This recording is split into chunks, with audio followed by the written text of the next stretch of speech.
Subscribe करे खातिर लाल button दबाई और भोजपुरी के ताजा अपडेट पहले पावे खातिर घंटी वाला बटन दबाई। छपरा जिला भोजपुरी पर लोग के बहुत बहुत स्वागत बा। जी हाँ, आज के जौन खबर वालों के बीच हम लेके आइल बनी भोजपुरी के अवार्ड के तौर पर ही एगो खबर वालों के बीच हम लेके आइल बनी। जी हाँ, रुआ लोग तो अभी तक जान गई कि पवन सिंह के बेस्ट एक्टर और बेस्ट सिंगर के अवार्ड मिलल, लेकिन रुआ लोग के अभी तक इ नहीं पता कि बेस्ट एक्ट्रेस के अवार्ड केकरा मिलल है और बेस्ट डायरेक्टर के अवार्ड केकरा मिलल है। जी हाँ, रुआ लोग के इ खबर हम रुआ लोग के बीच हम सुनाएम।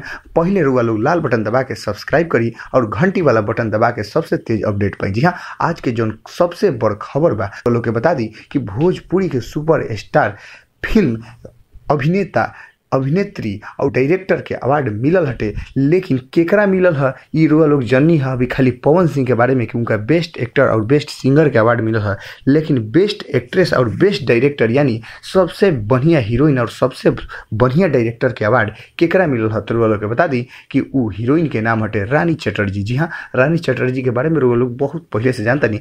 सबसे उम्दा हीरोइन और सबसे अनुभवी हीरोइन रानी चटर्जी के मिलला के कारण ई बाटे आकि उनकर जौन अभिनय बाटे उनकर सिंगल रो के भी अभिनय जौन भी होला बहुत ही जबरदस्त अनुभव साथे जुड़ल बा। एक के चलते दादा साहब फाल्के 2017 के बेस्ट एक्ट्रेस के अवार्ड रानी चटर्जी के मिलल बा और बेस्ट डायरेक्टर के अवार्ड मिलल बाटे उहे नाम बाटे राजकुमार आर पांडे। जौना फिल्म खातिर मिलल बा वो फिल्म के नाम हटे दुल्हन चाही पाकिस्तान से। जी हाँ, दुल्हन चाही पाकिस्तान से प्रदीप पांडे चिंटू के फिल्म रहे जौना फिल्म के नाम हटे दुल्हन चाही पाकिस्तान से, जौन की मार्केट में सुपर डुपर हिट गई रहे। वही फिल्म के डायरेक्शन खातिर राजकुमार आर पांडे के बेस्ट डायरेक्टर के अवार्ड मिलल बटे। जी हाँ, भोजपुरी के ताजा तरीन खबर वालों के बीच ऐसे ही लिया बता बस लाल बटन दबा के सब्सक्राइब करी और सबसे तेज अपडेट पावे खातिर घंटी वाला बटन दबाओ मत।